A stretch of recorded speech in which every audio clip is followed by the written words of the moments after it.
totoo lang talaga yung sinabi ni Carla Saitan na mag-iingat kami dito dahil nakapaligid yung mga kalaban dito sa dyan sa unahan mga tol. Ay kuiba na.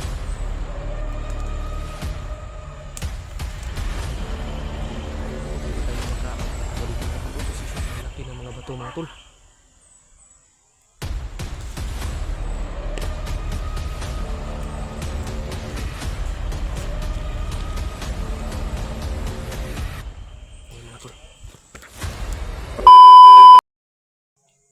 So what's up tol? So sa mapagpalang umaga po sa inyong lahat dyan o mapagpalang araw po.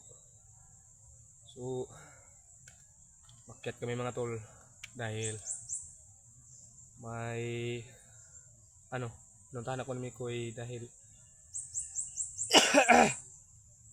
may na si Tatay Saitan sa amin mga tol na kailangan daw namin makuha yung anting-anting ko dahil tatlong araw lang po yung binigay na tagal ng Tatay Saitan sa amin mga tol. Kaya pala yung lawas ko, katawan ko mga tol na hindi okay sa pagbuhay niya sa akin dahil hindi pala yung sa ospital yung makaayos sa aking katawan mga tol. Wala sa ospital pala mga tol, kahit ano pang tumarin ko natambal hindi ako maayo mga tol dahil isa lang pala yung makaayos sa akin mga tol, yung pala yung anting-anting yung binigay ni Tatay Saitan sa akin yung sa kuiba. Kaya binabalikan namin ngayon mga tol. Nandyan si Mikoy mga tol, kasama ko, kaming dalawa ni Mikoy mga tol. Kaya nilabas ako sa ospital kahit ngayon ay giantos lang nako mga tol. Kinakaya ko lang yung sakit na naramdaman ko ngayon. Hindi pa ako ngayon, grabe sobrang sakit pa sa ulo ko ngayon mga tol, pero kinakaya ko lang dahil sabi ni Tatay Saitan daw na kunin yung anting-anting sa kuiba na gibilin daw niya doon mga tol. Kaya ngayon kunin namin. Sobrang layo sa kuiba mga tol, doon pa sa unahan mga tol, doon yung kabilang bundok mga tol. Nag-video lang kami dito para may update kami dito sa inyo.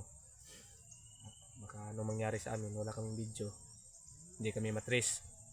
Kaya sinamahan ako ni Brad Mikoy dahil yung may anting-anting naman siya nga binigay ni Tatay Saitan, pero mas may binigay naman si Tatay Saitan na para lumakas pa yung anting-anting niya mga tol. Kaya shout out pala sa inyo dyan mga tol. Shout out kang Ate Maylin. Ate Maylin, ingat po kayo dyan sa palagi sa pagtatrabaho mo Ate Maylin. At Mama Obiso, ingat po dyan ma sa pagtatrabaho mo palagi dyan. Ingat po kayo, palagi po tayo magdasal. At Katita Uy, shout out dyan sa iyo. At saka sa lahat ng silent viewers ko, shout out sa inyong lahat dyan. Saka sa gusto pala sa mag-add sa akin, at saka sa gusto nyo akong matawagan, video call nyo ako, i-add nyo lang po yung Daniel Ryan po, yung messenger ko. Kung gusto kayong ma-video call tayo, matawagan nyo ako. Yung profile ko po sa Daniel Ryan ko po ay yung profile ko sa YouTube at saka profile ko sa Facebook. Yan po. Daniel Ryan po, Daniel Ryan. Ilagay ko po dyan sa title ko mamaya. Ilagay ko yung Facebook page ko mga tol. At saka yung sa hindi pa nakasubscribe mga tol, at paki-subscribe na po sa YouTube channel ko na Boboy Adventure po. Sobrang laking tulong na yan sa akin. Malapit na ako ma-monetize mga tol. Kung hindi dahil sa inyo, siguro hindi ako maabot dito sa larangan ng YouTube. Kaya maraming salamat po sa inyo mga tol. Yung may doorbell dyan mga tol, pindutin nyo para updated kayo sa mga video namin na ipalalabas mga tol. At ipagdasal nyo po kami sa aming paglakbay ngayon, sa pagkuha namin sa anting-anting ko, na walang masamang mangyari sa amin. Ipagdasal nyo po kami mga tol. At maraming salamat din sa inyo. Kung hindi dahil sa inyo mga tol, ay hindi na siguro ako mabubuhay. Kaya maraming salamat, lalo na kay Tatay Saitan at kay Mikoy at kay Commander. Nagpapasalamat ako. Wala si Commander ngayon dito mga tol dahil naiwan siya doon, dahil parang hindi na siya, walang gana na lumakad dahil sa pamilya na, dahil sobrang alala na daw niya sa pamilya niya. Sa ngayon mga tol, may information kami na nabatian mga tol na kaya kunin namin. Sabi nila talasaytan, kunin daw ko na yung anting-anting ko dahil lahat ng commander ay naglikom na mga tol. Naglikom na. Nagtapok na sila mga tol. Sabi ni talasaytan na naglikom na sila. Dahil lahat ng vlogger dito mga tol, lahat ng mga explore ay talagang papatay na daw nila. Kaya ngayon, sa hindi pa sila umatak sa amin, ay kailangan muna namin mangandam. Kunin ko yung yung binigay ng talasaytan sa akin sa kuweba na unting-anting. Dahil ang sabi nila talasaytan sa amin na lahat na daw ang commander ay nagtitigom na, naglilikom na sila mga tol. Pasensya na po dahil may binabati pa ako mga tol. Hindi ko pa kaya pero kakayanin dahil sa anting-anting na binigay ng talasaytan na para sa akin, sa pamilya ko. Gabay to mga tol para malayo pa yung mga bandido ay talagang bumukal na yung lana daw sa amin ng talasaytan, at saka hindi kami madaling makita kapag masuot ko yun mga tol. Kaya yun ang importante na kunin ko ngayon. Nandyan si Brad Mikoy mga tol. Nag-relax muna kami dahil alam nyo mga tol na kahapon pa ako nakalabas ng ospital dahil pinalabas ako nito talasaytan dahil wala doon yung makaayos sa katawan ko. Ang makagaling pala sa aking katawan mga tol ay yung anting-anting na binigay ni talasaytan.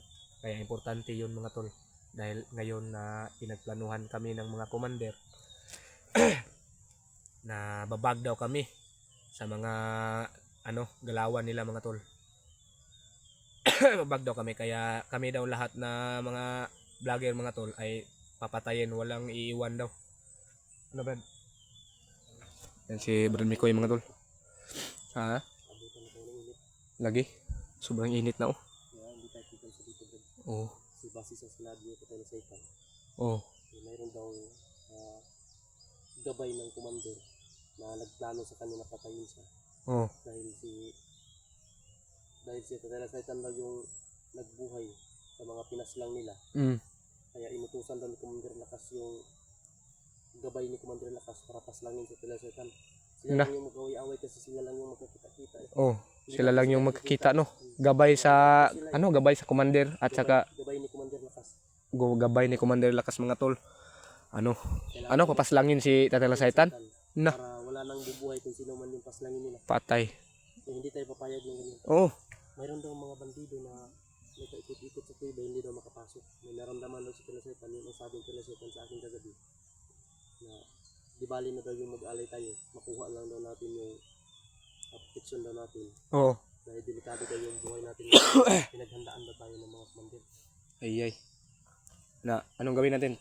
Puntahan natin para maayos din yung mo ba? Yung may karamdaman ka pa. Pero sabi ng talasaytan, wala sa hospital ang sa'yo.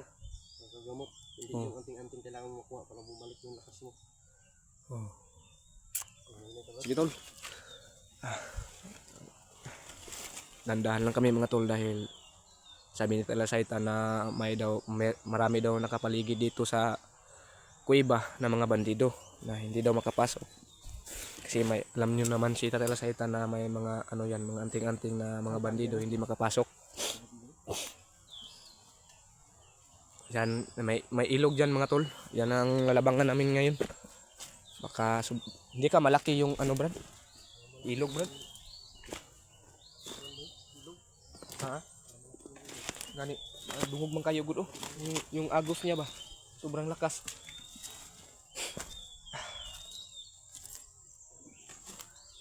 Sa pala mga tol na bakit na gumaling ako na hindi pa masyadong gumaling ako mga tol. Labas ko lang sa hospital tol. Nilabas lang ako ni Brad Mikoy dahil may yung hindi daw ako magaling doon sa ospital dahil wala daw yung walang finding yung katawan ko doon.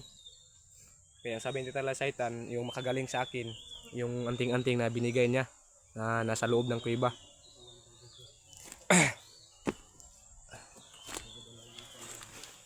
Hindi lang tayo magkumpiyansa dito Brad kasi parang critical yung area na to Brad ba. Tsaka sabi ni Talasaitan na marami daw nakapaligid sa ano ng mga bandido sa kuweba. Kaya doble ingat tayo. Sabi sobrang ano daan dito ba. May mga langob, may mga kuweba ba. Kailangan natin mag ano talas yung paningin dahil baka mahulog tayo sa mga bangag oh. Sobrang daming mga bangag dito mga tol.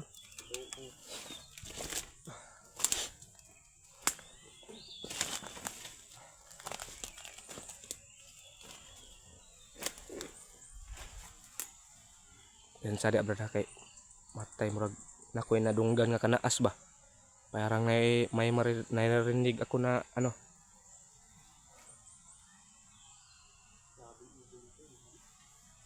Grabe ni sobrang ano tong area to oh. Sobrang laki ng mga kahoy dito.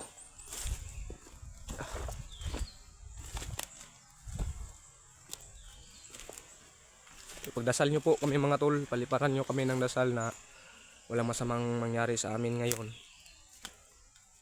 Grabe sobrang laki ng mga bato dito brado. Ah. Ha? Patay, tabok, kalabang ka tayo dyan. Aw, kaya ra siguro na eh. Ha? May bandido. Kalaban. May kalaban mga tol.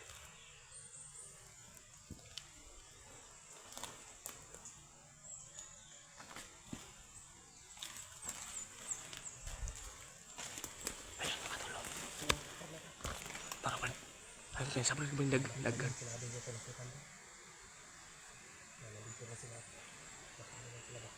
Ayun mga tol.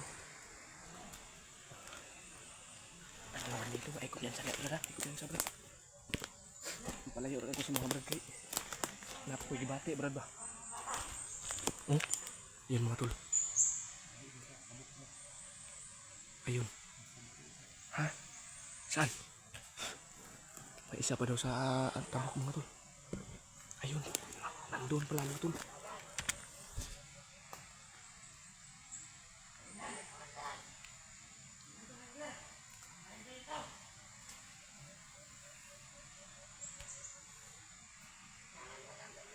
Tura pa dyan sa kwan oh.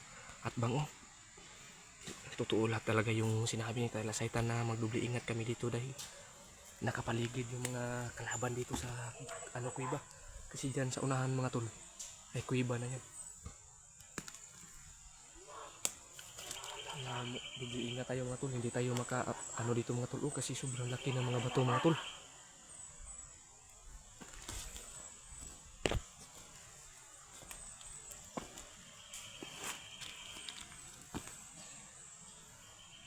Ayun mga tol.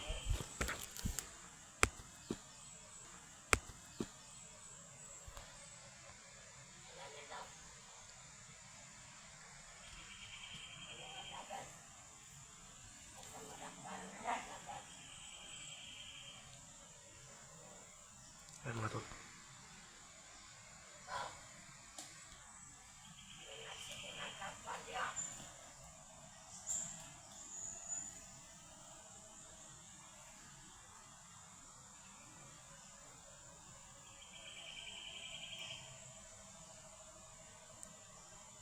Sobrang ikot mga tol, sobrang likot.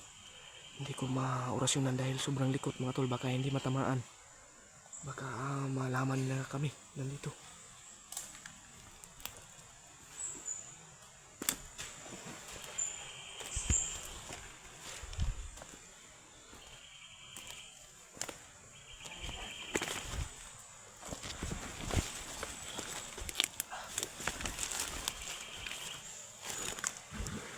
Ayun mga tol. Sobrang dami nila mga tol.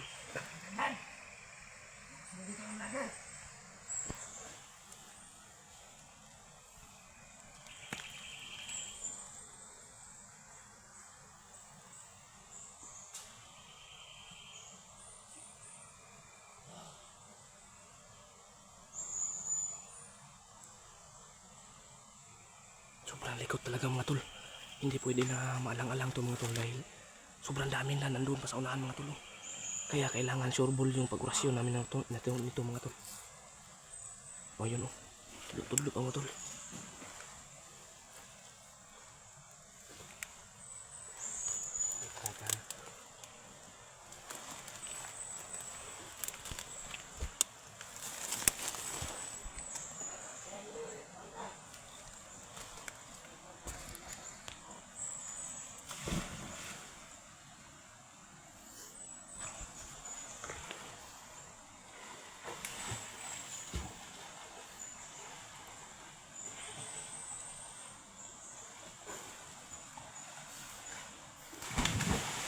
Ayun pa niya pinatay ni